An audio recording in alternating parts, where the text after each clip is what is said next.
Textures in video games.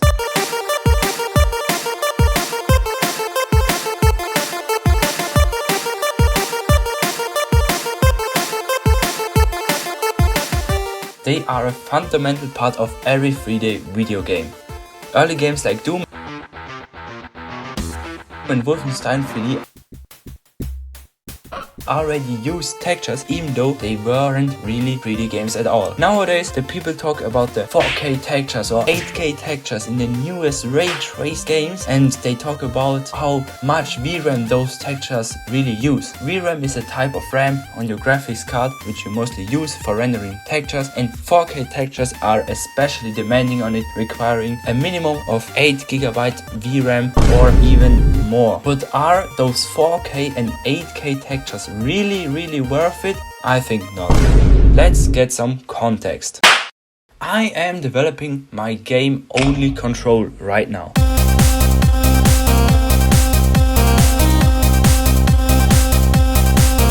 For the visual side of things, I wanted at first a very simple look with some shaders to mix things up and make the world pop. But now I combine some shaders like the retro shader and the outline shader with some pretty realistic environments to make it more stylized and also cover up some bad looking parts. For my world and my game I use asset packs, of course, because I'm a small developer working alone on a pretty big game, so I have to use asset packs because I just don't have the time to make every 3D model and 2D texture myself. And those asset packs are pretty high fidelity. Some have 1K, 2K or even 4K textures. And it's just crazy to think about how much detail that's in one texture. In one asset pack you can read every single small text on a newspaper prop or something like that. And that's just unnecessary. Let's look at an example. As an example, we have this little prop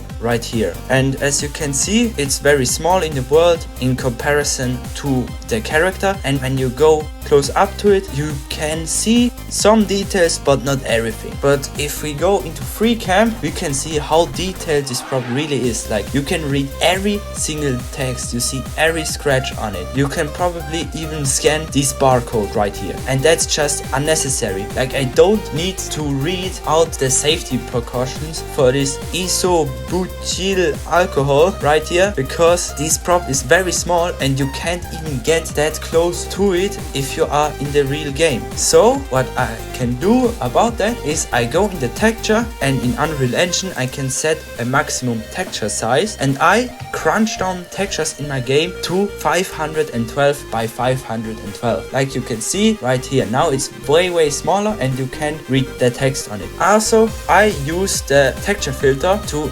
nearest, so I get this sharp pixelated look and don't get any texture filtering. And let's look at it right here again. We have also this small prop, and you don't see a difference because the prop is so small. When we take the camera, we can see the difference. Like, the text is pixelated, we can't read it anymore or something like that. But if you are in the real game, you won't notice any difference at all. Right around here we have another example, and those two doors. One door is very low fidelity, like I said, 512 on 512 pixels. The other is a 2K texture. Let's see when you can notice the difference and find out which one is which.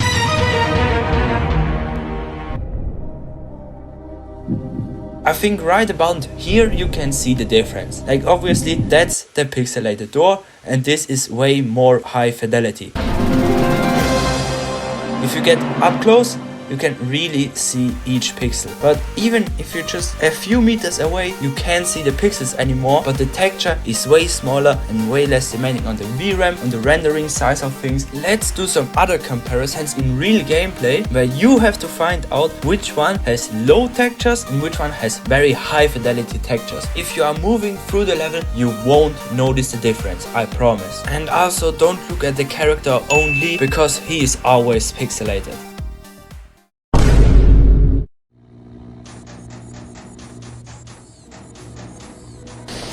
You know, it's funny how people in the city talk about us now.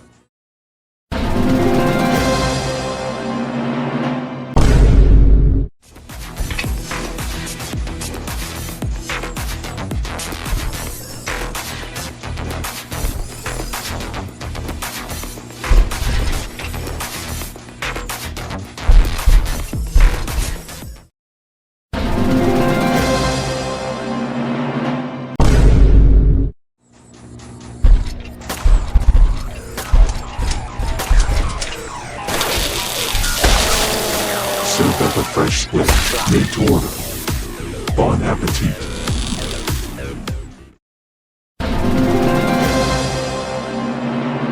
So, could you spot the difference? The easy clip was very easy, but in the other two clips it was very hard to find out which one was which, even if you would pause the video.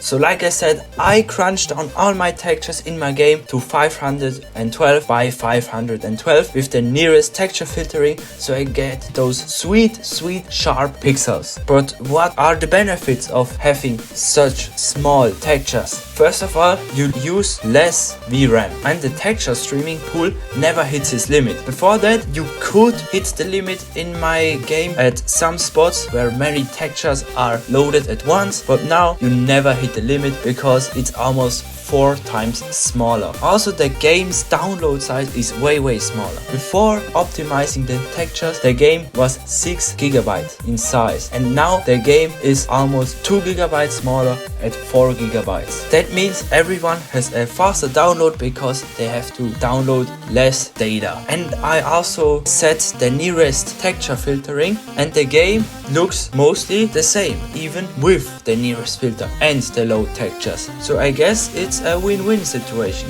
Less drive space, less VRAM used, never hits the streaming pool limit, and the game looks the same. So what could you want more?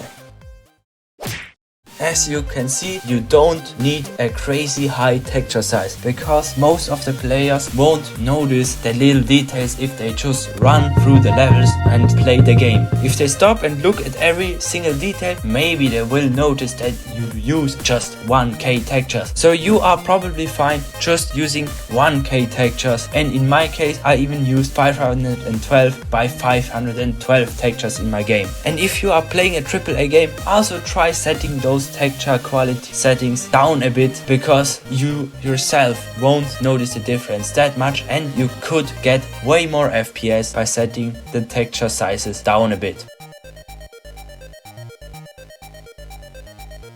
And if you are developing a game, just use 1K textures or smaller textures than 1K. You don't need 2K textures or 4K textures at all. I hope you found this video interesting about texture sizes and textures in video games. And if you want to see more videos like that, just leave a thumbs up. Also, you can get Only Control on itch.io and maybe in the future on Steam. Have a great and wonderful day, and bye bye.